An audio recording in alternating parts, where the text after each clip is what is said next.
Amigos, estamos con Herbert Cuba, presidente de la Asociación Médica Peruana. Vamos a comentar temas de actualidad política y naturalmente temas vinculados con el sector salud. Bueno, el presidente Ollanta ha tenido un sinsabor, digamos, al no tener un respaldo necesario, imprescindible. Iba a decir importante, pero creo que imprescindible y necesario para gobernar en el Congreso. ¿Cuál es tu observación desde el punto de vista político de lo que ha ocurrido? Mire, al inicio de las sesiones legislativas hubo una alianza clara entre todos los sectores y partidos políticos, a excepción de Fuerza 2011 o el Fujimorismo, que quedaron aislados, pero todo parece haber sido para repartirse las comisiones.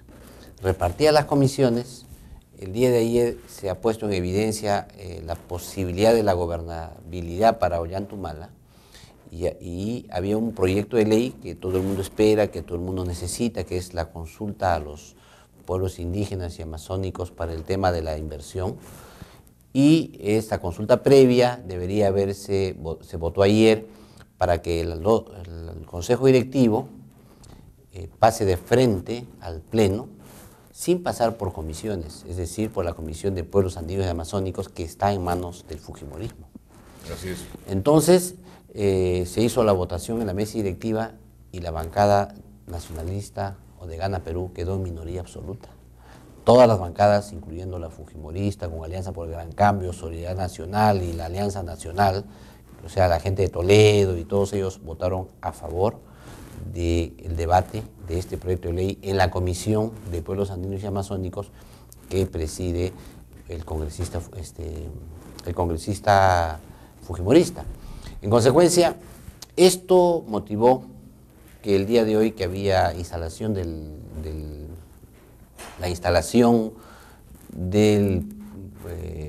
la Comisión Permanente, no se haya podido hacer, ha suspendido también el Pleno y en consecuencia no ha habido actividad en la tarde en el Congreso, que el día jueves todos sabemos es reuniones de Pleno. ¿Por qué? Porque evidentemente la correlación de fuerzas ha cambiado. Y aquí se han hecho varias interpretaciones. La primera de ellas tiene que ver con el respeto al reglamento. Y evidentemente el reglamento dice que todos los proyectos tienen que pasar por la comisión respectiva. Y en este caso era obligatorio, reglamentariamente, que se vaya el debate del proyecto de ley a la Comisión de Pueblos Andinos y Amazónicos, se emita ahí un dictamen y luego esto pase al Pleno para su debate correspondiente. Y evidentemente el debate correspondiente significa pues debatir, es decir, los pros y contras de todo lo que tiene el proyecto de ley. Lo que quería la bancada nacionalista era que este proyecto sea exonerado de la Comisión de Pueblos Andinos y Amazónicos, porque planteaban que esto se había debatido extensamente en la legislatura pasada. Pero como todos sabemos, cuando un Congreso recién inicia, no trae historia, empieza de cero. Y en consecuencia ese proyecto por reglamento tenía que pasar por Pueblos Andinos y Amazónicos. Y evidentemente que todos se han sujetado al reglamento para que esto salga. ¿Cuál ha sido la expresión del humanismo en este caso? Ha señalado que lo que se pretende por parte del fujimorismo es bloquear la consulta de los pueblos, bloquear que salga la ley. Evidentemente que no es verdad. Lo cierto es que el Parlamento tiene procedimientos que deben cumplirse estrictamente, de otra manera se viola la democracia. Y en consecuencia, creo yo que la votación del día de ayer ha sido muy importante y se ha demostrado una vez más que la mayoría relativa que tiene el humanismo de 47 votos no le van a servir ni siquiera para gobernar si no aprende a construir consensos con las demás bancadas, incluyendo las bancadas fujimoristas, porque evidentemente, como hemos analizado en otra oportunidad, la bancada de Fuerza 2011 tiene bancadas sociales muy importantes, tiene salud, tiene trabajo y seguridad social, tiene pueblos andinos y amazónicos, tiene producción, tiene de la mujer, y en consecuencia...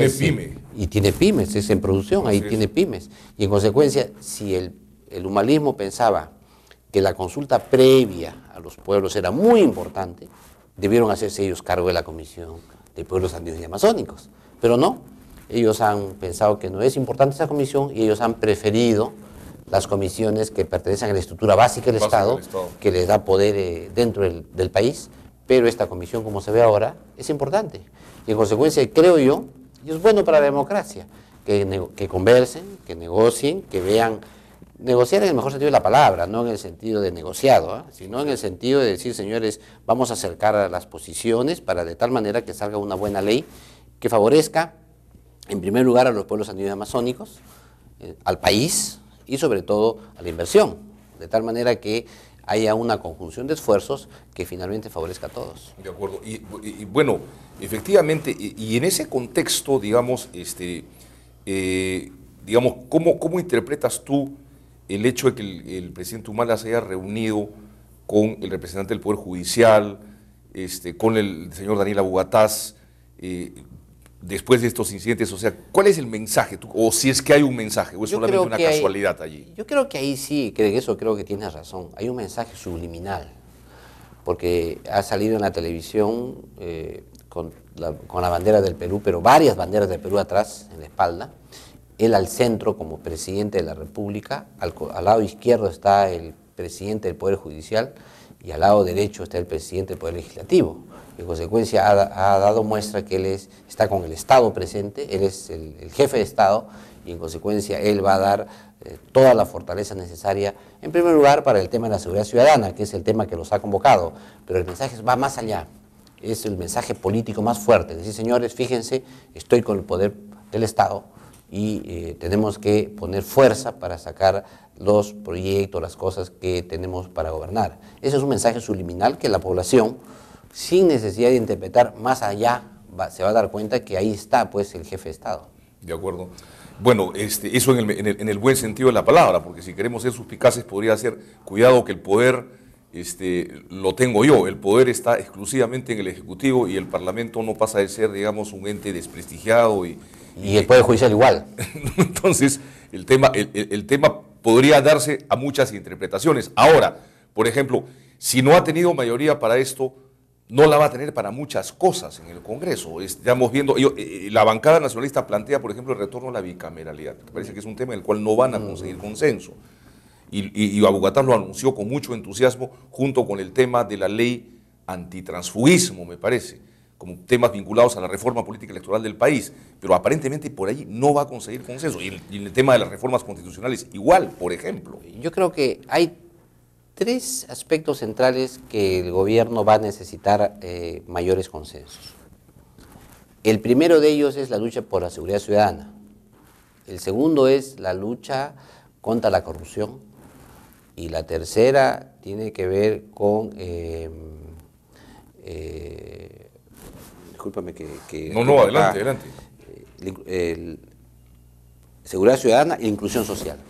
Esos tres temas, inclusión social, seguridad ciudadana y lucha contra la corrupción, son temas transversales, que para lograr esto requiere mayor inversión, pero como hemos visto nosotros en la economía tenemos un descenso del crecimiento, descenso de la recaudación fiscal, por ende, y el endeudamiento que tiene Perú frente a los bancos extranjeros, el país es bajo, estamos en un endeudamiento 24-25% del PBI, lo que contrasta con Estados Unidos que tiene 103% del PBI o España u otros países. Entonces aquí tendríamos una vía cortada, digamos. La vía sería la lógica, la normal, la que asegure la estabilidad monetaria del país, estabilidad económica sería mayor crecimiento económico. Pero tiene la vía cortada, ir al incremento de la deuda. Prestando dinero, 4.000, 5.000 millones que puede sacar en bonos del Tesoro peruano, porque el endeudamiento que tiene Perú es muy bajo, y con eso poder ir a la inclusión social. Pero para ir a la inclusión social tienes que hacer una serie de reformas legislativas. Para ir al tema de reforma ciudadana, una serie de reformas legislativas. Para el tema de lucha contra la corrupción también. Y aquí se genera el liderazgo que él pretende imprimir. Yo lidero la inclusión social, yo lidero la lucha contra la seguridad ciudadana, yo lidero el tema de la lucha contra la corrupción. Los corruptos son malos, yo soy bueno, ¿no es cierto? Yo doy dinero para la seguridad ciudadana, yo doy dinero para la inclusión social. ¿De dónde sale? De la caja fiscal. ¿Pero caja fiscal de dónde? Vía endeudamiento. Pero para lograr endeudamiento, ¿qué necesitas? Modificar la ley de endeudamiento anual. Necesitas modificar la Constitución también, y la ley, porque la Constitución es muy rígida en cuanto a la estabilidad macroeconómica. Y las leyes del Perú son muy rígidas en cuanto al manejo del endeudamiento. Hay una ley de endeudamiento que asegura los parámetros de endeudamiento que tiene el país. Precisamente por eso el Perú es uno de los países que tiene una solidez muy grande, debido a que es un país poco endeudado. 24% del PBI es poquísimo en comparación con otros países. Por eso nos podemos decir que somos una economía sólida. Pero para lograr esos objetivos, en un momento que se avecinan nubarrones económicos internacionales como el de la China, el de Europa y el de Estados Unidos, tiene una vía rápida y expeditiva, que es endeudamiento. Emisión de bonos, deuda directa, hace caja para trabajar en estos tres sectores. Esos tres sectores que le deben asegurar a él enormes ventajas. ¿Por qué? Porque si yo intervengo en seguridad ciudadana, tengo que intervenir con el Poder Ejecutivo, con el Poder Legislativo y el Poder Judicial. O sea, si yo lidero eso, significa que yo voy a intervenir en esos tres sectores. Entonces yo tendría un reto enorme. ¿Cómo intervenir sin violar su autonomía en el Poder Judicial? ¿Cómo intervenir sin violar la autonomía del Poder Legislativo? ¿Cómo intervenir, mantener la autonomía de la Fiscalía de la Nación? ¿Cómo intervengo? Entonces, ese es un primer reto y evidentemente la tentación es muy grande. ¿Cómo hacer que pase un elefante por una vidriería? Sería la pregunta. ¿Por qué? Porque evidentemente es muy difícil querer liderar una lucha por la seguridad ciudadana y no violar la autonomía de los otros poderes. Ahí se requeriría una participación autónoma. Igual sucede con el tema anticorrupción. Para el tema anticorrupción necesito intervenir Poder Ejecutivo, Legislativo y Judicial. ¿Cómo intervengo en la lucha contra la corrupción sin hacer que esos poderes pierdan autonomía? Igual viene a ser con la lucha por la inclusión social. ¿Cómo intervenir sin que se violen esos derechos? Ese es el reto. Y me preocupa aquí a mí enormemente, porque evidentemente no hay pautas claras. El hecho de presentarse el presidente de la República, liderando él el Consejo de Ciudad Ciudadana, me preocupa, porque hubiese sido preferible para la democracia que presente ahí a un líder civil, líder de la sociedad civil, ¿no? De repente designado, ratificado por el Congreso, de tal manera que él, con todo el poder que se le dé, pueda manejar esto con una mayor eficacia, manteniendo la autonomía de los diversos poderes. O en un extremo de audacia política, de repente sentado con representantes hasta de la oposición, a su diestra y a su siniestra. Exactamente. Por decirlo. Vamos a unos cortes, por favor, doctor Herbert Cuba, me hacen señas, y regresamos.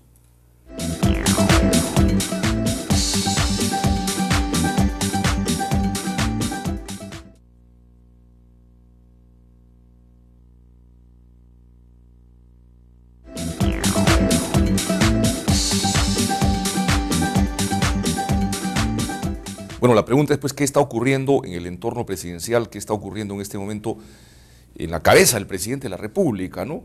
¿Cuál va a ser la hoja de ruta definitiva? Yo recuerdo cuando vino al programa el presidente Humala el año pasado, lo primero que le pregunté fue las dificultades que él tendría que enfrentar en el caso que llegue a ser presidente, teniendo una organización de colaboradores tan variopinta, con gente de lo más heterogénea, ¿no?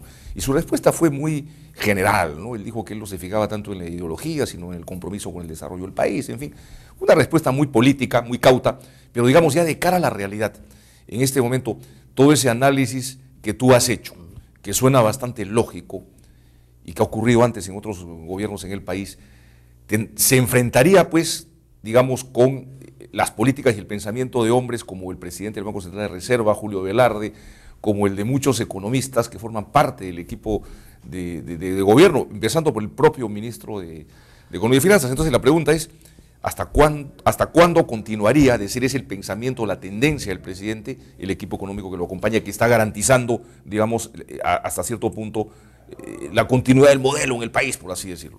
Mire, toda la semana pasada hemos observado cómo un periódico muy ligado al gobierno ha emitido diariamente informes sobre la ineficacia del presidente del BCR actual.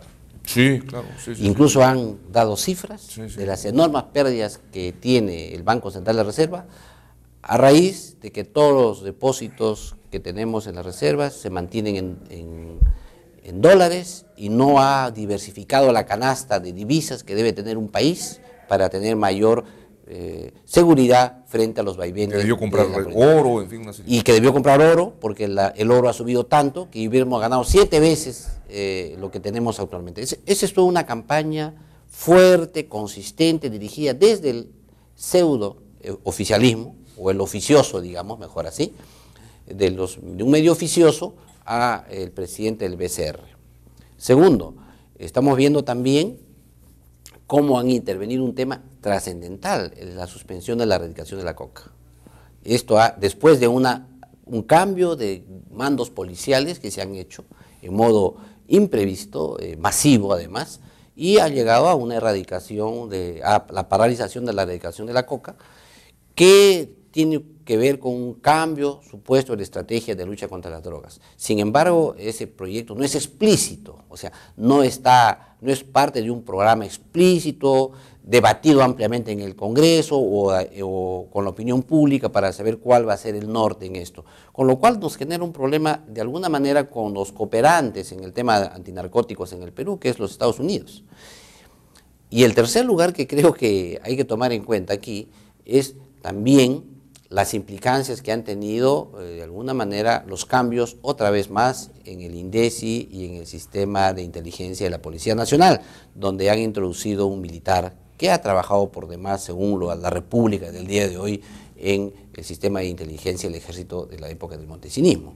En consecuencia, todo ese cambio viene dándose, todos esos conflictos, y al interior del gobierno viene dándose a pocos días de gobierno, lo que parece indicar que el silencio que tiene Ollantaytamala ante los medios de comunicación se deben a que en realidad dentro del propio gobierno existe un reacomodo para el control del poder del Estado en su plenitud.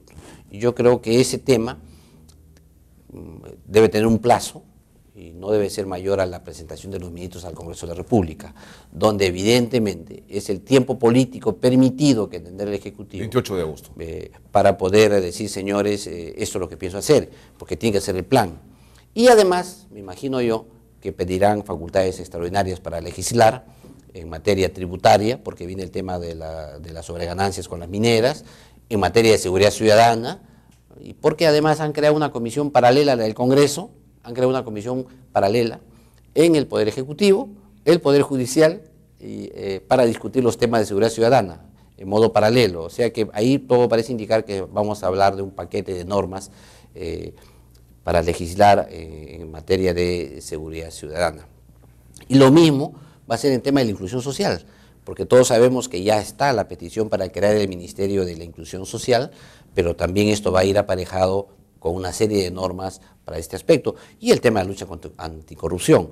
Y si vemos los tres sectores, van a haber leyes o decretos legislativos firmados directamente por el presidente de la República que van a tener implicancias en los tres órganos del Estado, en el Poder Ejecutivo, en el Poder Judicial y en el Poder Legislativo. Con lo cual me parece que es un poder casi omnímodo el que tendría él a partir de esas tres áreas, un poder casi omnímodo que tendría el presidente de la República. Por eso aquí el rol del Congreso de la República debería ser estudiar perfectamente las facultades. Y aquí hay una historia, siempre se le da facultades legislativas al gobernante recién entrante, pero esto debe ser bien acotado. ¿En qué áreas? Lo ideal son normas que vean sobre todo en el manejo económico, pero sin complicar el endeudamiento, sin complicar tratados internacionales, etc. Yo creo que eso va a demeritar un enorme debate en el Congreso de la República. Tal como está la situación, y aquí estamos hablando nosotros días todavía a 10 o 12 días de la presentación del gabinete en el Congreso, tal como está la situación, el voto de confianza no va a ser tan fácil. ¿Por qué no va a ser tan fácil? Porque evidentemente la oposición se puede reagrupar y puede ocurrir lo que ocurrió el miércoles en la noche, es decir, que le quiten el voto al humanismo que tenía casi asegurado, se lo retiraron y al final quedó minoría y no pudo aprobar una norma que es muy sentida. En este caso, digamos, sería un gesto político demasiado hostil, digamos, que tampoco le traería muchos réditos políticos a la oposición, digamos, en el primer mes de gobierno, vamos a decir, no es lo usual, ¿no? Pero lo que va a tener que hacer es usar el cuarto intermedio y negociar. Eso sí. Van a tener que hacer cuarto intermedio, qué quitas, qué pones, en qué no te doy facultades tan amplias, porque yo tengo entendido algo muy claro, si nosotros nos damos cuenta, también se dan cuenta los partidos políticos, pues, o sea, no pasa eso desapercibido. Bueno, pero Herbert, estas cosas que estamos conversando y que tú estás explicando con tanta claridad, lo que demuestra que aparte de ser un gran profesional de la medicina, presidente de la Asociación Médica Peruana, eres un excelente analista político, en el fondo es bueno, ¿no? Porque una democracia, digamos, las fuerzas políticas, los partidos políticos, tienen que conversar y negociar, ¿no? Yo creo que eso es lo que hemos conversado en un programa anterior, y es cierto.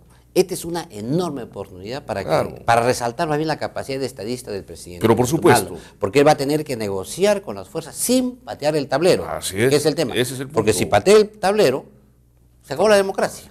Entonces él tiene que aprender a negociar, tiene que darse cuenta realmente que el mandato que él tiene son 47 congresistas y son 130. Y en el Congreso vale el voto. Ahí no hay ni verdad ni mentira, vale el voto. Y eso lo sabemos todos. Y en consecuencia yo creo que es una enorme oportunidad que él tiene para poder negociar, para poder conversar y poder llevar el país en paz. Creo más bien que la opinión pública quiere mayor inclusión social, una lucha frontal contra la corrupción y una mayor seguridad ciudadana. En eso la opinión pública está a favor y no creo que ningún partido político le pueda regatear esfuerzos al gobierno en ese acápite. Lo que los analistas queremos es que se haga sin violar la autonomía de los poderes, sin violentar la autonomía del Poder Judicial, sin violentar la autonomía del Poder Legislativo y manteniendo un respeto irrestricto por parte del Poder Ejecutivo de los derechos ciudadanos.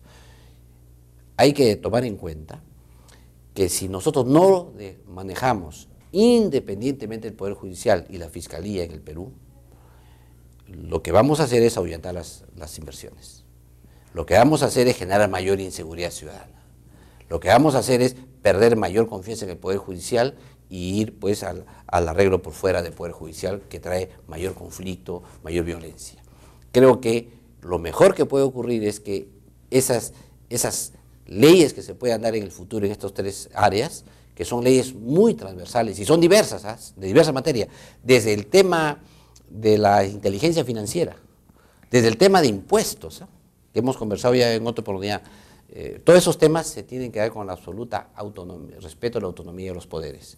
Si no, como dicen los tratadistas, los juristas, si un poder invade otro poder, eso se llama golpe de Estado. O sea, la única forma de que un país no dé golpe de Estado es si ningún poder interviene al otro. Y el daño que le haría al país una medida de ese tipo. Bueno, hagamos votos pues porque prime el sentido común y el nivel de estadista que todos esperamos del presidente Ollanta Humala, ¿no?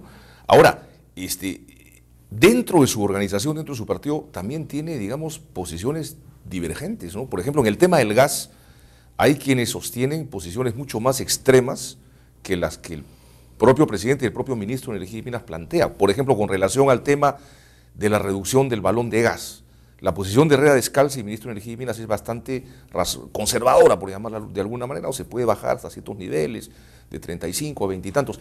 Pero hay quienes están planteando una reducción, ninguno dice 12, que fue lo que se dijo durante la campaña, ¿no? Pero se habla de entre 15 y 20. Y eso se ha venido diciendo, se ha venido comentando toda esta semana en el diario, vamos a llamarlo pseudo oficialista, yo lo voy a decir de frente, el diario La Primera, ¿no es cierto?, con mucha claridad, ha estado promoviendo estas posturas que en muchos aspectos no son tan exactas en cuanto a las cifras, que se han manejado de manera muy fácil, ¿no? Por ejemplo, se dice, el consorcio que me decía exporta el equivalente a un balón de gas a un sol. No es tan exacta esa cifra y nos lo han informado los técnicos, es de cerca de 4 soles en realidad. De manera que no se trata con mucha seriedad tampoco el tema muchas veces, lamentablemente, ¿no?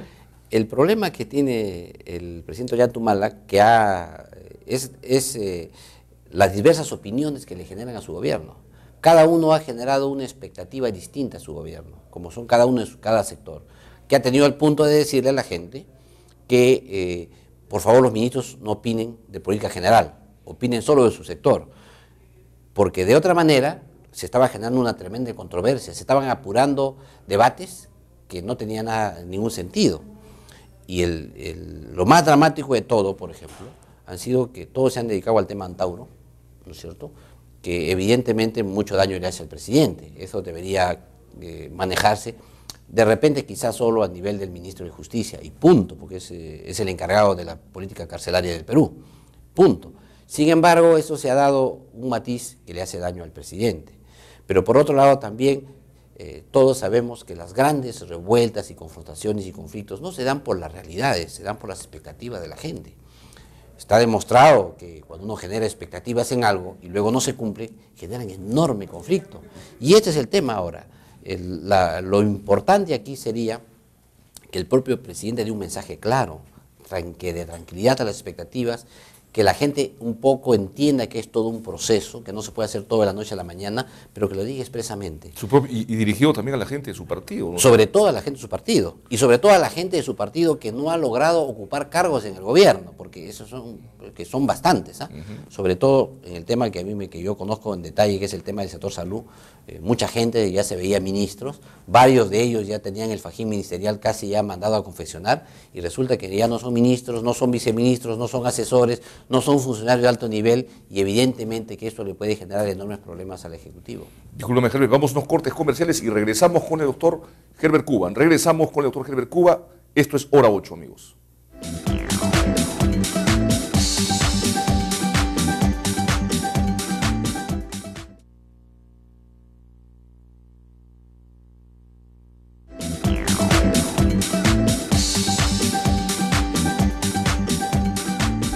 Bien, continuamos con el doctor Herbert Cuba.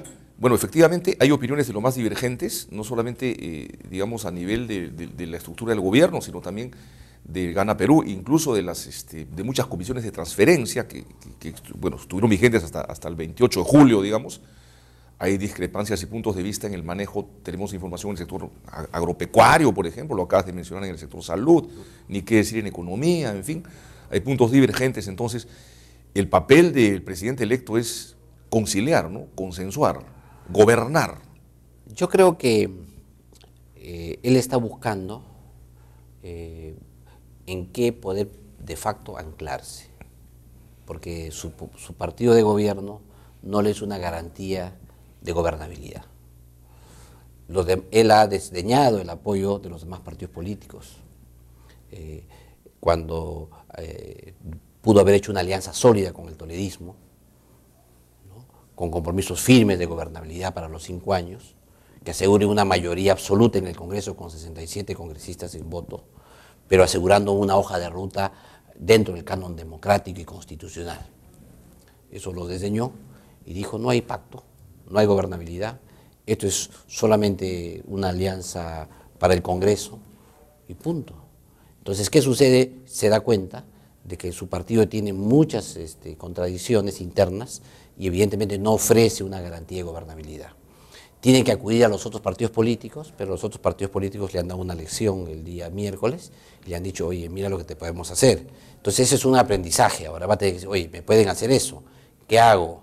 Pero por otro lado, él está ahí recurriendo a los poderes fácticos, los poderes que no están en el juego democrático, que son poderes que existen y persisten a los gobernantes y a los políticos, que son pues siempre las estructuras básicas del Estado. Entonces él ha procurado desde el ingreso al gobierno encopar estas instituciones básicas del Estado que le sean a él la columna vertebral de su gobierno y limpiarles la cara ante la opinión pública.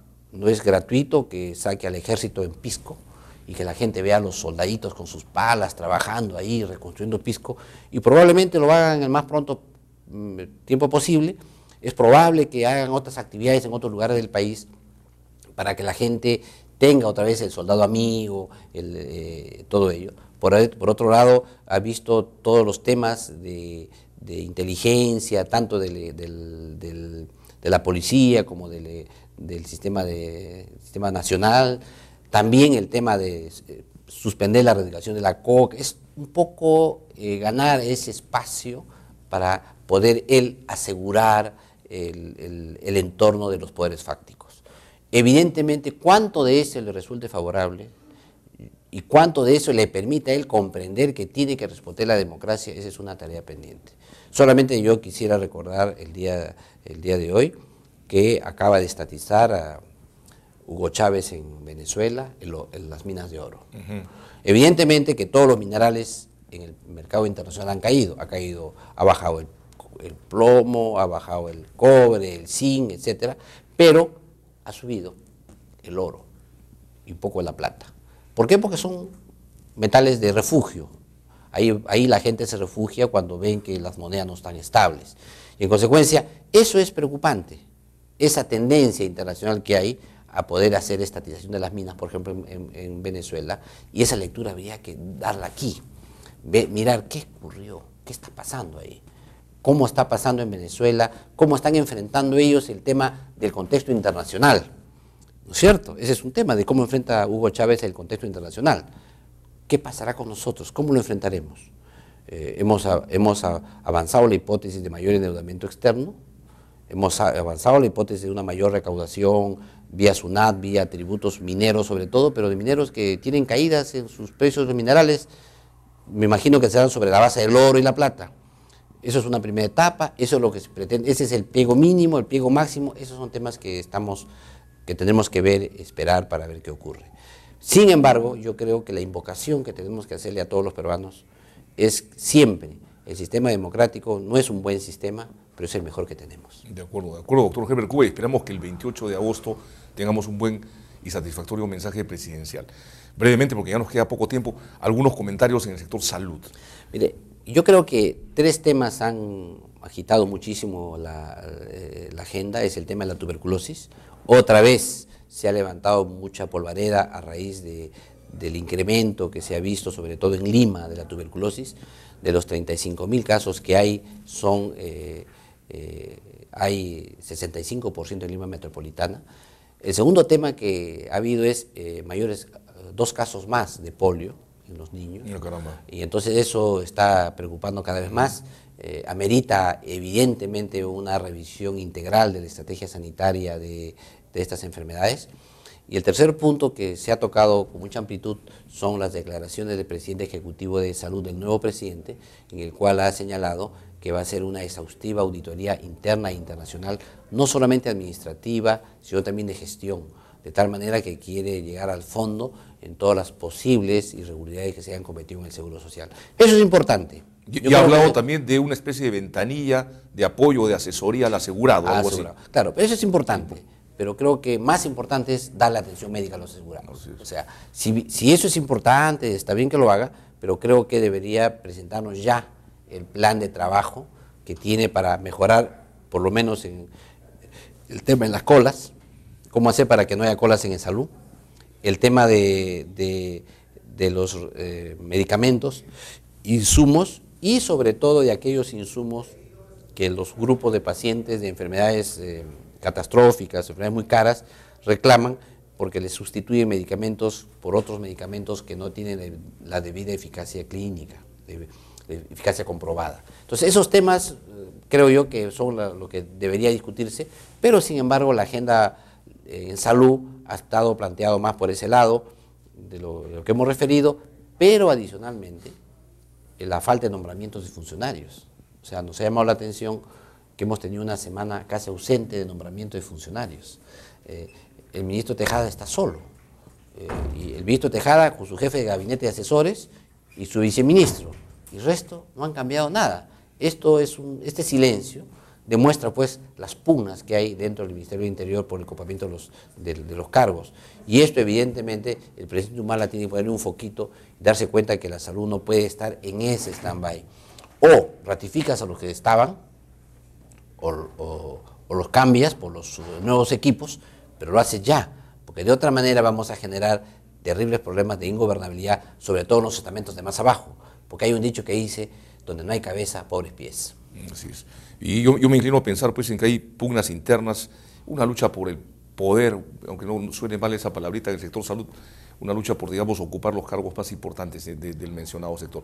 Finalmente, Herbert, el clima, el frío, ¿está afectando más o menos que el año pasado? ¿No se escuchan casos, digamos, de víctimas del frío intenso que tenemos en el país? Sí, el tema del friaje y la salud ya es un tema recurrente en este periodo en el país.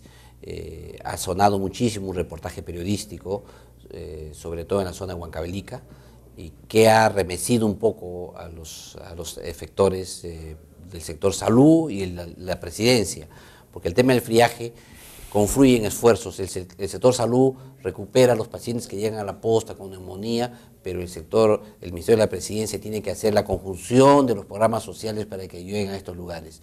La verdad es que se ha avanzado poco, no se ha hecho gran cosa de lo que se pensaba. El Ministerio de Salud solo avanzó con tema de vacunas, que no sirven para nada en este caso del friaje, y en el tema de algunos abrigos. Sin embargo, esperamos en esto un informe que debería dar, un mensaje que debería dar el Ministerio de Salud, el propio presidente del Consejo de Ministros, sobre cómo está afectando el friaje, porque en el friaje interviene el distrito, la provincia, el gobierno regional y el gobierno nacional. Entonces, ahí tiene que haber una conjunción de esfuerzos y evidentemente cada uno tiene que poner su parte. Lo lamentable del caso es que siguen habiendo muertos y claro, lo que la gente se pregunta es si queremos hacer inclusión social y a ellos cuándo les llegue la inclusión social. Yo creo que es una agenda pendiente, no se va a resolver en el corto plazo, hay que ser realistas porque son comunidades aisladas, sin embargo tiene que haber un esfuerzo para poco a poco eliminar. ¿Algún papel le compete ahí a Aida García Naranjo, la ministra de la Mujer y Promoción Social? Me imagino que algo tiene que ver, hay una serie de estamentos y de entidades de su cartera que tienen que ver con el bienestar. Claro, el familiar. problema que tiene ahí es que prácticamente esos sectores se lo quitan, entonces como que los tienen en el aire ahí, o sea, ahí hay un bache. ¿Por qué? Porque ya se sabe que el Ministerio de Inclusión Social se va a hacer cargo de todos esos programas sociales.